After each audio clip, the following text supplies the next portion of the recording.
Ticket নেই কিন্তু আসন ফাঁকা নিয়েই উড়ে চলে বিমান বাংলাদেশ এয়ারলাইন্সের অনেক ফ্লাইট। গেল 2 মাসে অন্তত 10টি ফ্লাইট উড়েছে আসন সংখ্যা পূরণ না করেই। বিমানের সার্ভারে সব টিকিট বিক্রি দেখালেও বাস্তবে বেশ কিছু আসন ছিল ফাঁকা। বিমান সংশ্লিষ্ট সাবেক কর্মকর্তারা বলছেন, একটি সিন্ডিকেটের কারসাজিতে টিকিট থাকলেও পাচ্ছেন না গ্রাহকেরা, যার সঙ্গে জড়িত কয়েকটি ট্রাভেল এজেন্সি। তবে আসন ফাঁকার বিষয়টি স্বীকার করে ভিন্ন ব্যাখ্যা দিচ্ছে বিমান। 9 জুলাই ঢাকা থেকে টরন্টোর বিমান বাংলাদেশ এয়ারলাইন্সের টিকিটের চিত্র।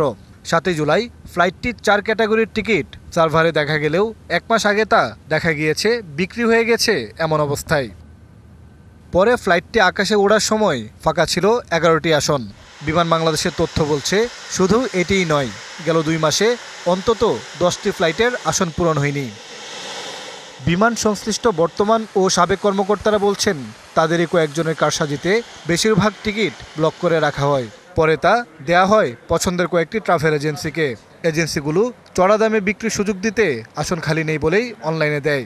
নগদের কাছে সব গ্রাহকই প্রিয়, তাই তো সারা দেশে ক্যাশ আউট চার্জ সবচেয়ে কম। মন্ত্রণালয়ে আমাদের তৎকালীন প্রতিমন্ত্রী, বিমানের চেয়ারম্যান, এমডি সহ সংশ্লিষ্ট সবাইকে ডাকলেন, একটা মিটিং করলাম। বিমান বোর্ডের সিদ্ধান্ত অনুযায়ী তাকে চাকরিচ্যুত করা হয়েছে। আমি দেখলাম প্রতি মাসে আমার বিমানের টিকিটিংয়ের আয় 150 থেকে 200 কোটি টাকা বেড়ে গিয়েছিল। দায় নিতে নারাজ ট্রাভেল এজেন্সিগুলো। এয়ারলাইন্সের যারা রিজার্ভেশন ডিপার্টমেন্টে আছেন, যারা ফ্লাইট কন্ট্রোল করেন, তারা কিন্তু এইটা দায় নিতে হবে। এইটা কিন্তু ট্রাভেল এজেন্সি নিতে পারবে না। তাদের কাজই হচ্ছে ফ্লাইটটাকে মনিটরিং করা।